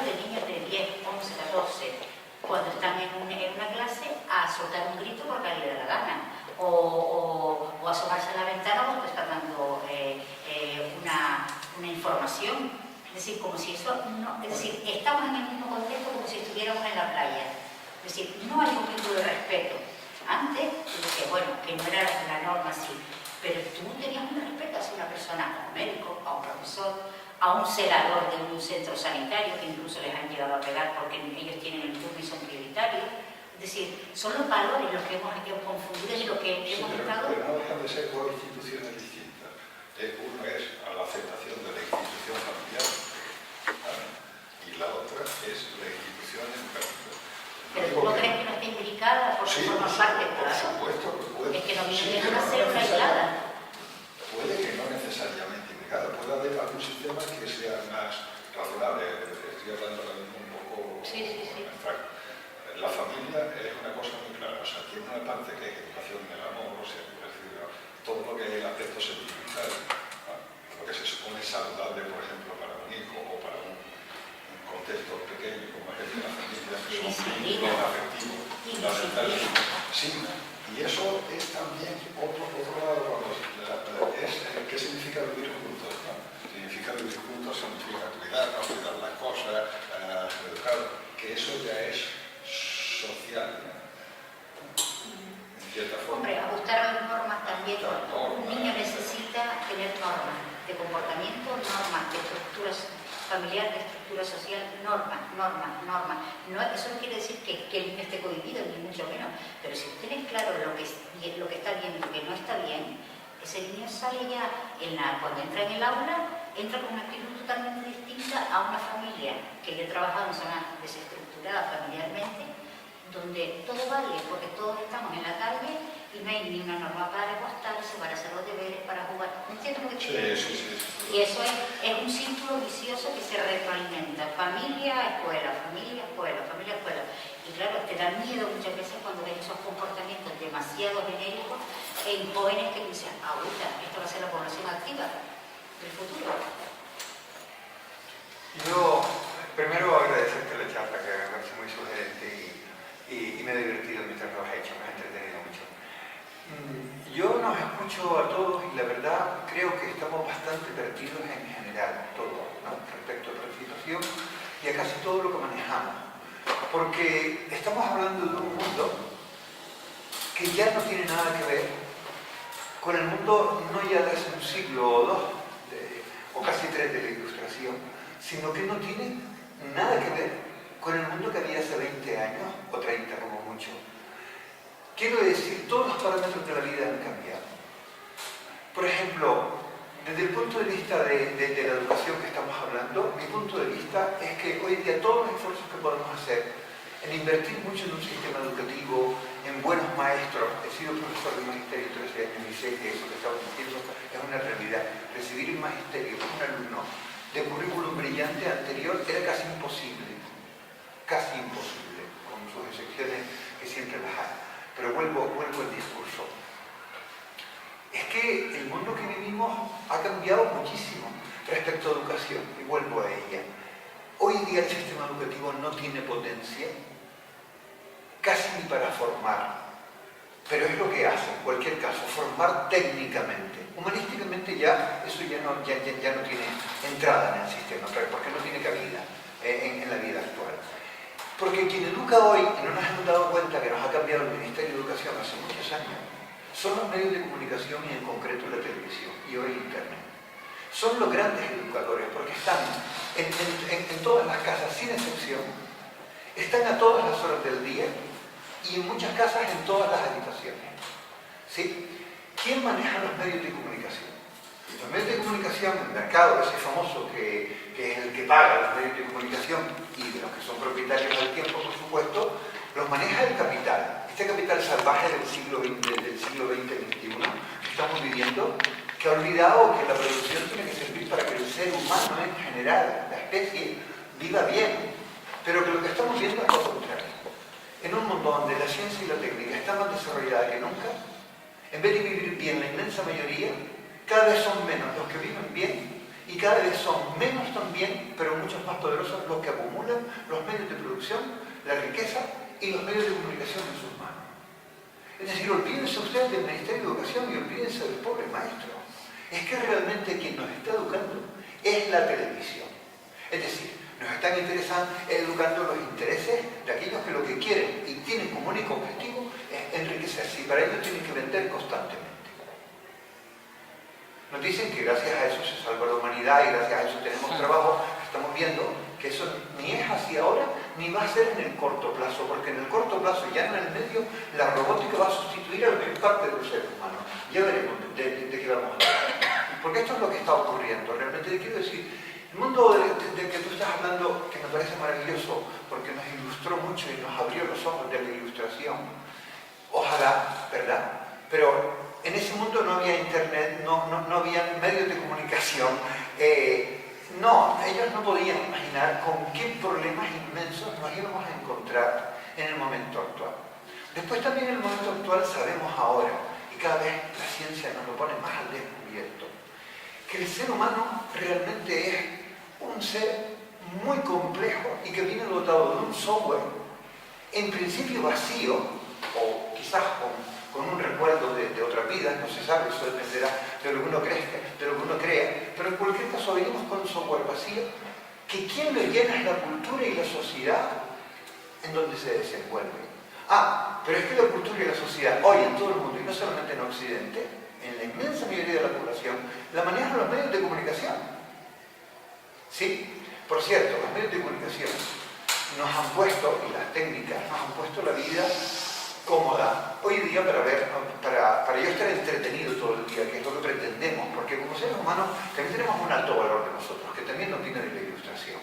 Nos creemos muy inteligentes, nos han hecho creer que somos muy trabajadores. Muchos psicólogos dicen que en realidad el ser humano por tendencia natural tiende a ser perezoso más que otra cosa. Y esa es la verdad. Si me pones la comida, me pones un buen clima y me pones el techo en el que cobijarme, la mayor parte no vamos a molestarnos en buscar muchas más cosas. Es decir, que también conviene que empecemos a aceptar las cosas que son evidentes hace tiempo. Pero bueno, hablando de la complejidad, es que estamos frente a un ser humano muy complejo, porque no tenemos un libro de usuario, no un manual, que nos enseñe cómo funcionamos. Esa es la verdad.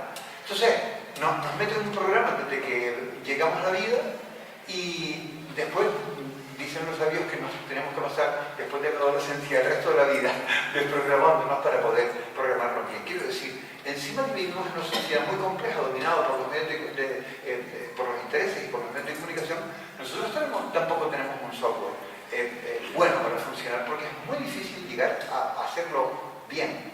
Por cierto, ese software, según muchas culturas, está compuesto de tres partes, ¿verdad? La parte física propiamente dicha que nos alberga, la parte mental y la parte espiritual. A la parte espiritual la humanidad le dedicó mucho tiempo en el pasado y se adquirió mucha sabiduría desde el 5000. Bueno, en el 5000, antes del momento, teníamos ya mucha sabiduría. Y mucho de la cultura con la que nos manejamos y que está de moda hoy otra vez, viene de esa época o de los milenios inmediatamente posteriores. Pero de este cultivo del tercer ser, el que nos aúna a todos, hoy la sociedad no quiere saber absolutamente nada de él. Porque estamos en el rechazo, por lo menos en Occidente, a las religiones.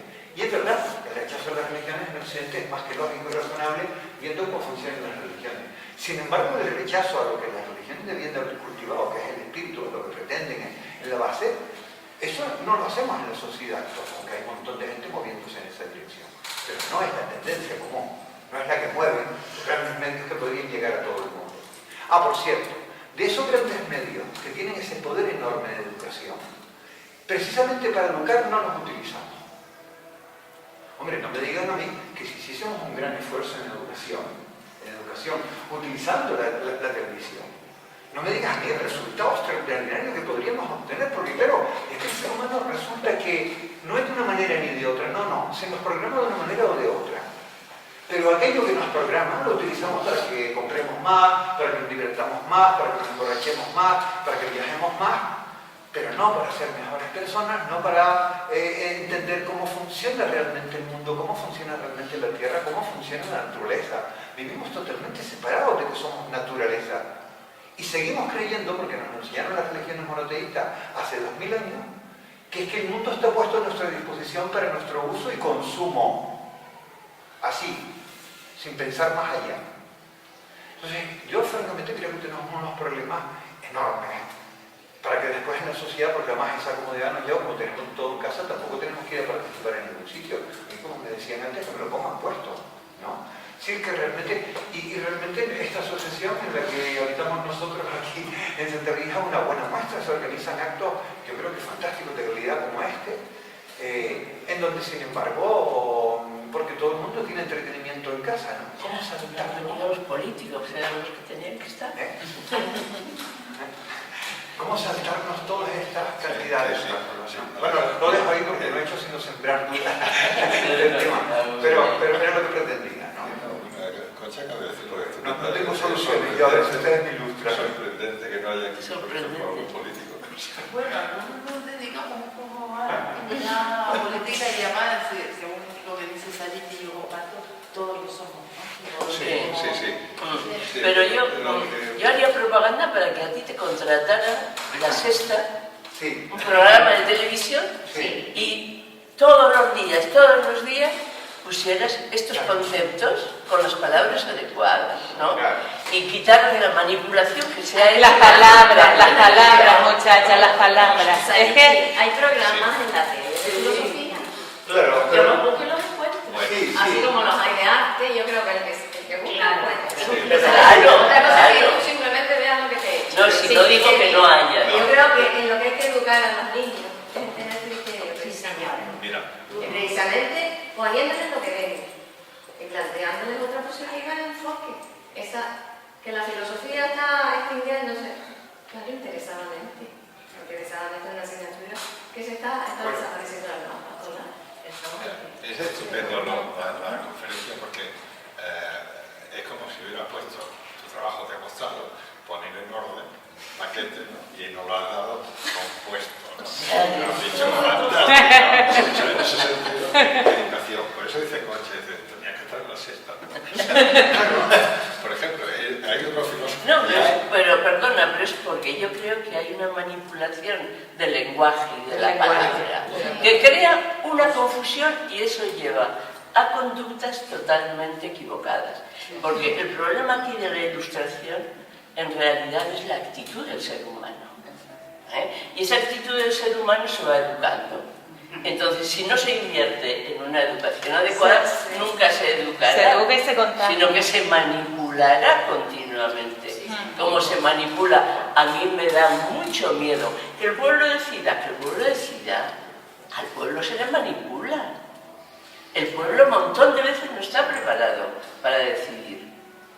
Los que tienen la visión y deben tener una visión al servicio de la ciudadanía es a quienes votamos, que para eso están ahí. Yo no sé si alguna vez tenido alguna vez un puesto directivo, pero es muy diferente la visión que uno tiene de un puesto directivo del conjunto que la visión que tenemos los que estamos como currantes. Y eso son la coherencia de esas personas a las que votamos, que están en el puesto de donde tienen que decidir, son las que tienen que decidir, no cuando hay un problema que vote el pueblo, y el pueblo se va a equivocar, porque no tiene esa visión.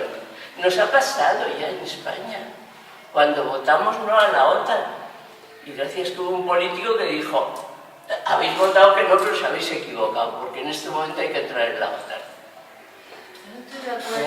Bueno, eso hay que relativizar, hay que relativizar. No estoy de acuerdo en absoluto, porque no estamos dando paso en los últimos años, el 68 y el 15M, son precisamente líneas que van completamente en contra de eso, en dirección contraria.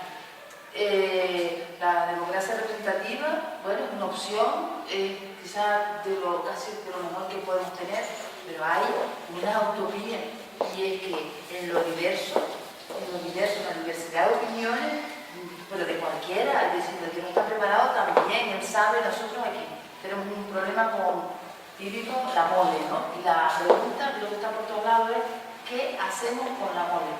Una pregunta que lleva desde el año 2006, si no me equivoco. Y los políticos que están ahora, quienes están ahora en el gobierno, precisamente de Movimiento Ciudadano no puede, sería el fracaso de toda esa inclusión si esos políticos que están ahora no hacen la pregunta a la ciudadanía, porque seguro que todo el mundo tiene algo que decir con respecto a eso que le está molestando cada vez que entra. Es que simplemente si conduces, simplemente si caminas por la calle, eso te molesta se llama telas que están cayéndose, te molesta una cosa que no puedes atravesar, que antes ibas por ahí, que te interrumpe la ida al parque, todo eso te molesta. La gente sabe lo que es eso. No hay nadie que tenga que estar más preparado. Pero la consulta ciudadana, si en estos momentos no se hiciera, yo sí que me sentiría muy, pero que muy defraudada. Pero no para una consulta de inocente, eso es otra cosa. El que está ahí tiene la responsabilidad de hacer la pregunta correcta, en los tiempos correctos, y tiene que hacerla bien por muchos canales, no puede decir, bueno, y con la información correcta en la tele y en la radio y todo. Internet tiene todo el mundo y aquí me voten y te doy 10 días. No, porque como decían algunas compañeras nuestras, todo el mundo no tiene internet, todo el mundo no tiene móvil, hay que hacerla de muchas maneras, hay que hacerla bien. Lo que se les pide a aquella gente es que tengan cabeza para organizar cosas en las que tenemos que participar todos y en temas complejos. Lo que estaba diciendo Alex, es que es compleja, la realidad es compleja. No sé si ahora es más compleja que antes o menos, eso yo no lo sé, pero que es compleja y que tomar decisiones es una cosa en la que tiene... Es decir, una decisión, cuantas más cosas tengas en cuenta, mejor decisión será. Precisamente por eso la participación se hace complicada, porque abordando el mismo tema que tú estás, poniéndolo como ejemplo, si hoy le preguntásemos a mucha gente del municipio, ¿y qué hacemos con la mole? Muchas opiniones, probablemente la inmensa mayoría, de eso hay que tirarlo al suelo, de molerlo y... Bien, lo que pasa es que para tomar esa decisión de tirarlo al suelo, habría que asumir los costes que eso conlleva. Y no sé si todo el mundo tiene la información necesaria para tomar por eso digo, decisiones que después... No, pero es lo que dijo Nina primero, que hay que informar bien. Pero mira, yo para dar un voto tengo que informar bien. Claro, no tengo tiempo de informar el político bien. tiene la obligación. Claro, pero ¿cuál es la relación del político?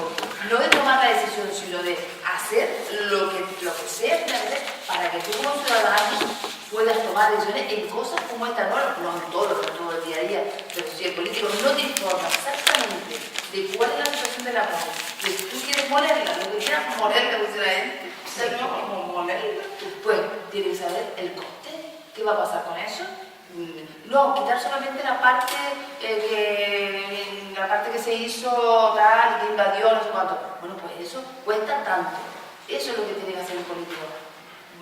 Preparar el argumento para que la gente sepa lo que va a decir. Sigue siendo un problema de la institución. O sea, la participación ciudadana es una cosa que es obvia, parece tan elemental y tan obvia en una democracia.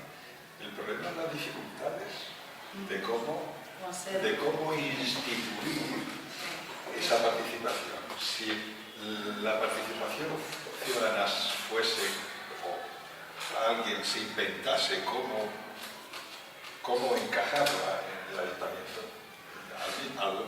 al lado de la intervención o al lado de los servicios de policía.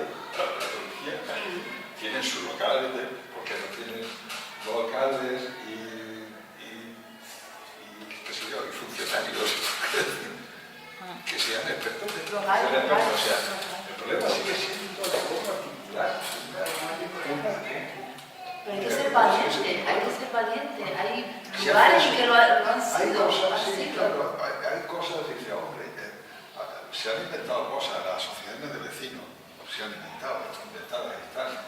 Asociaciones de vecinos que a veces son nada más que 4. El problema es cómo lograr que de 4 sean 40. Y no son problemas sencillos, son muy complicados, son problemas muy difíciles de decir, qué sé yo, por ejemplo, en el ayuntamiento, pongamos el caso de ayuntamiento pequeño, no, pero quizá uno grande, ¿no? La Palma, por ejemplo, dice, oye, el de un barrio, el técnico municipal sabe lo que yo necesito. Yo me he encontrado cosas alucinantes que son, bueno, todos nos las hemos encontrado. Como arquitecto, he encontrado que el Ayuntamiento de Las Palmas hace un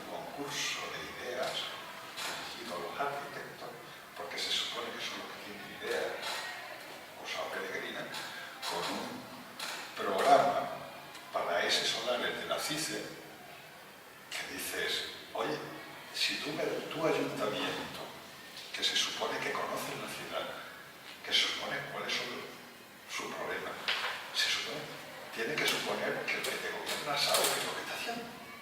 Se supone que tiene que conocer la ciudad. El programa era para coger el programa y ir a un juez y decir, mire, aquí está por escrito que estos señores del ayuntamiento dicen que no tienen ni idea de qué es lo que quieren hacer en este solar enorme. No, pues entonces son algo más aquí. En fin, esto es para denunciarlos directamente. Porque que un ayuntamiento diga, voy a hacer un concurso de ideas a los arquitectos. Y que los arquitectos encima participen. Y ya, hombre, tú a mí no me des ningún concurso de ideas, dame un programa que cumplir. Las ideas las tienes tú, no yo, hay que tener ideas. Si tú me das un programa, yo le doy forma. Pero si no me das un programa, me pones a mí como un idiota.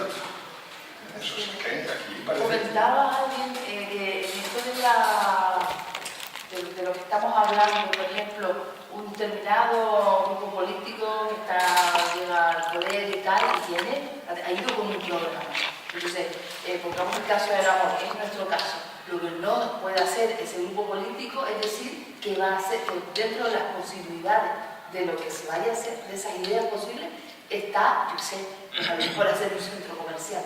No podría hacerlo. Es decir, el ejemplo era en ese caso que escuché, era el grupo político en cuestión creía en una ciudad vertical, ¿no? Que era mejor construir hacia arriba que mejor hundido. Entonces había que hacer algo en un solar y salió. La población decía, no, queremos todo extendido. Entró en contradicción, pues tiene que pensar, bueno, yo estoy aquí, me han dado el voto, no voy a dar la opción, no puedo dar, si soy honesto y valiente, de que la gente decida hacer una ciudad así. Porque si no, creas una frustración. Entonces, en nuestro caso, aquí pues iría a decir, ¿cuáles son los límites? O sea, venga, vamos a hacer lo que queramos. No, vamos a hacer lo que queramos, no. Yo estoy aquí, o nosotros creímos en esto y ustedes nos votaron. Entonces, dentro de estos límites. Esa es otra de las cuestiones, sí es complejo, pero hay que ser... Sí, frente a un problema puede haber muchas soluciones. Es complicado, es complicado. Y son el dinero que cuesta. Claro, yo no conozco la amor, pero a mí me dice que el ayuntamiento está pagando los intereses de no sé qué, pagando un montón de intereses. No, ya no, ya ahora se ha dejado una acción pequeña, pero se consiguió. No vamos a seguir pagando intereses. Bueno, eso nos ha transmitido bien, pero eso es importantísimo. Ya no se pagan intereses. Pues estupendo que no se paguen intereses, se han pagado. Desde luego, para el que lo hayan recibido, que es el promotor de lo que sea, fantástico. Ha hecho negocios sin moverse de su casa. Lo mismo que los famosos negocios que se hicieron aquí, unos cuantos, es decir, yo voy aquí, compro esto y compro unos derechos de construcción y lo que sea, y después llega un político de turno que cree que puede hacer lo que le dé la gana y dice, no, cambiamos esto, no sé qué, aquí prohibido. Y lo mío, que ya no está prohibido y tal y cual. No, usted se queda sin hacerlo. ¿Cómo que me quedo sin hacerlo? Voy y pongo un juicio. Y resulta que voy al juicio, me indemnizan y me dicen además lucro cesante. O sea que todo el dinero que yo esperaba ganar me lo dan sin moverme de aquí. Basta con tener unos cuantos ahorros. Fantástico. A punto estuvo de convertirse probablemente en una especie de negocio redondo. Yo soy un gordo y digo, a ver dónde hay un ayuntamiento tal, que esté un poquito despistado, voy, hago aquí una urbanización, me lo aprueban y los que vienen después me la suspenden. Y después yo cobro. Claro. Ay, Dios mío, ay, qué horror. Un caso más para tu conferencia con ese caso más de perversión. Seguro que ha sido de extranjero. Es que tendría que estar penalizado tanto el que lo autoriza como el que lo hace. Claro, los dos. Porque así no estaría cobrando todos los intereses de todo el dinero que es de todos. Es que quien lo autoriza está metido en la misma trama. El que lo autoriza ya no vive, ya murió, pero el que cobra vive. Entonces ese tendría que estar penalizado también. Y en las autorizaciones de cosas de grandes decisiones y que usan el dinero público, tendría que estar penalizado a ambos contendientes. Si no responden, a lo que han iniciado, ¿no? Sí, la responsabilidad. Y así habría menos asumir la responsabilidad del 3% y del 5% y del 20%, ¿sabes? De todos modos... Que no quería irme sin decirle que... Muchas gracias, Elena. Gracias. Adiós. Yo disculparme por llegar tarde y no oírla, ¿no? Pero como ciudadana, con respecto a lo que estaba diciendo, es que es verdad que lo que ella está diciendo, es decir, la prioridad del político es priorizar en función de lo que tu programa y tu conciencia, además de lo que conviene desde tu punto de vista al colectivo, como especialista que eres. Pero también hay otra parte que el político tiene que tener en cuenta, y más en el mundo o en el contexto donde se mueve ese político. Llámese un municipio de medianía, donde hay una diversidad de familias que han votado y que históricamente han votado pues, a otros grupos que, bueno, que eran mucho más populistas, totalmente, vamos, que se rifaba un cochino, en definitiva, para un voto. Es, como yo le he dicho muchas veces a Nina, a Maite, el saber publicitarse, el saber comunicar a la gente de todo tipo de niveles qué es lo que se está haciendo y qué es lo que no se puede hacer, qué es lo que cuesta y qué es lo que no cuesta, porque empiezas a oír ese murmullo del pueblo de esto está parado, aquí no se hace nada. ¿Cómo que no se hace nada? Se está haciendo, pero la gente quiere decir, esa información tiene que ser mucho más abierta, es decir, no comunicarla esporádicamente, porque claro, es que no se hace absolutamente nada, ya no se planta, ya no se tal, ya no se limpia, ¿no? Y tú no sabes si hay un problema con la subcontrata, que la subcontrata estaba pues con lo mismo, el visto de turno que tenía la contrata y después que no... Es las picardías que hay de fondo, que es como una herencia de maraña que recorre toda la estructura, y cuando tú la tomas tienes que ir limpiando. Y limpiar es muy difícil, ¿eh? En un municipio que no llega a los 20.000 habitantes, 20.000. Y hablamos de eso, 20.000, vamos a redondear.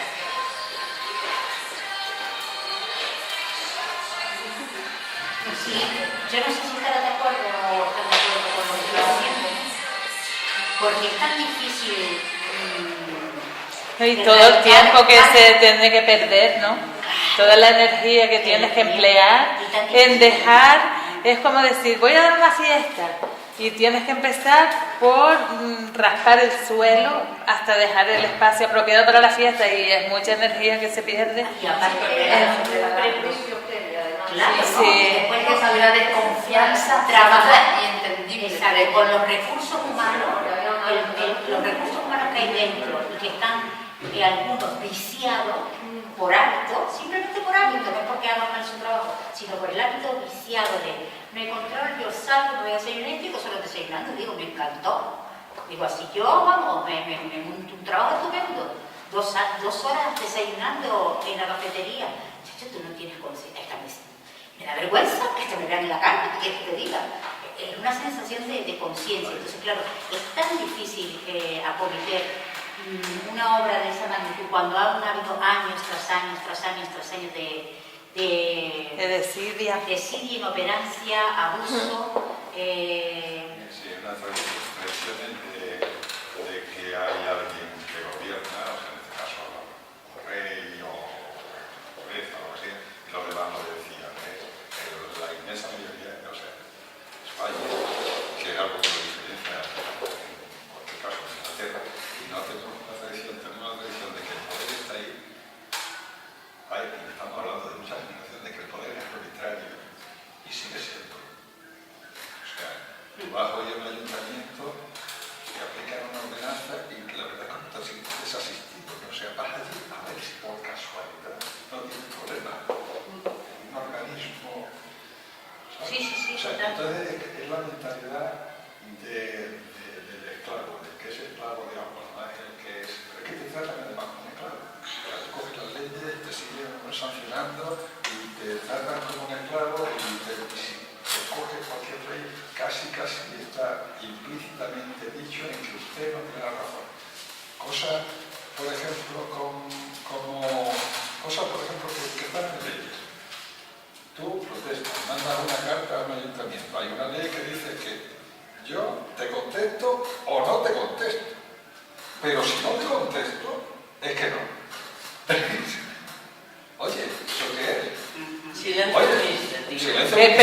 una falta de modales. Y eso se Es una falta de modales.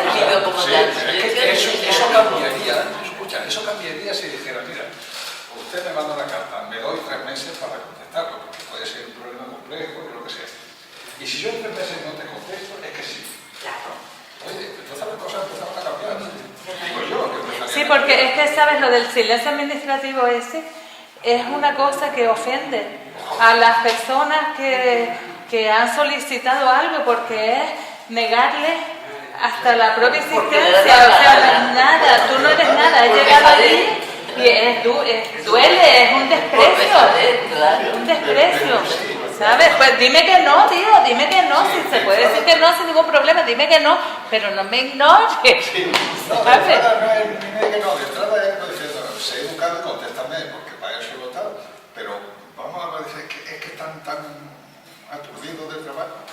Pero oye, lo que es Eso es otra de cosa. migrantes que te digan es que no. Aquí mucho político considera que gobernar es mandar. Claro que no es mandar.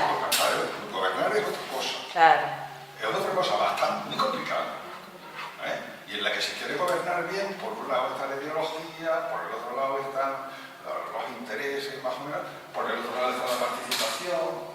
Y por el otro está el funcionariado, Y que luego, no funciona por el exactamente. Es que al final tienes que tomar una decisión y tienes que ser responsable de ella. Otra de las cosas alucinantes de la obra pública aquí es que aquí nadie es responsable de nada. Resulta que una obra De la cosa pública, no solamente de la No, obra.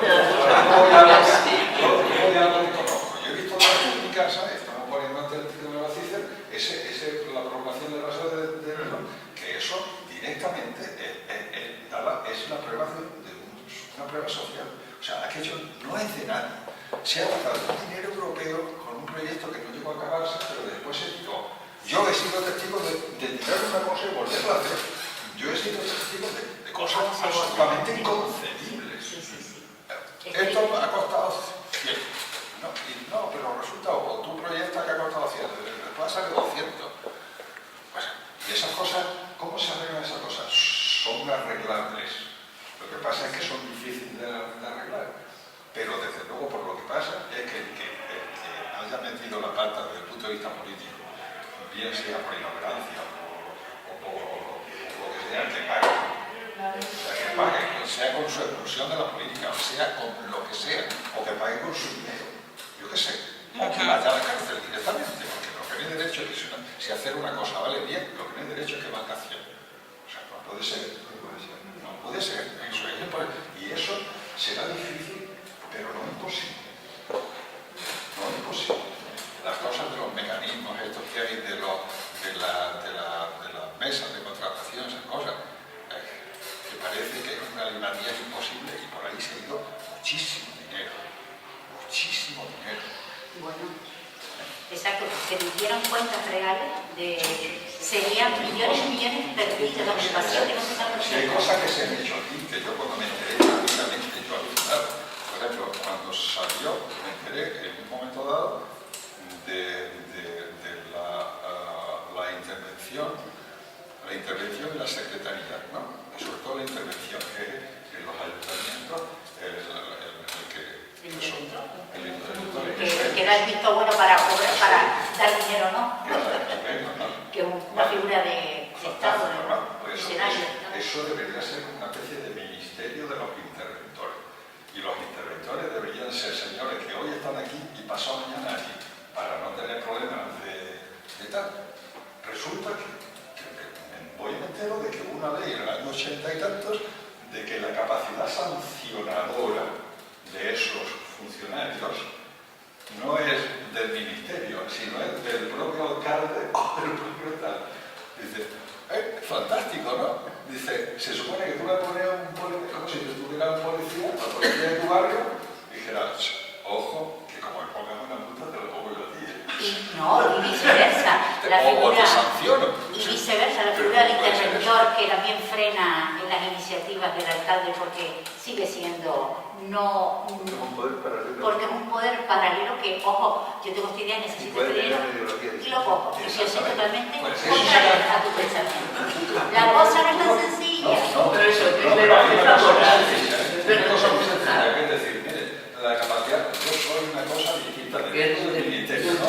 De un partido Pero ¿sabes qué linda mejor te dice, no te doy dinero, no lo tienes? Ya da igual si Bueno, está Eso porque está habrá mal una montado. manera de, bueno, si eso existe, la manera de ir contra el intervento, lo que sea. Es difícil, son pocos, tienes que poner, ¿no? Lo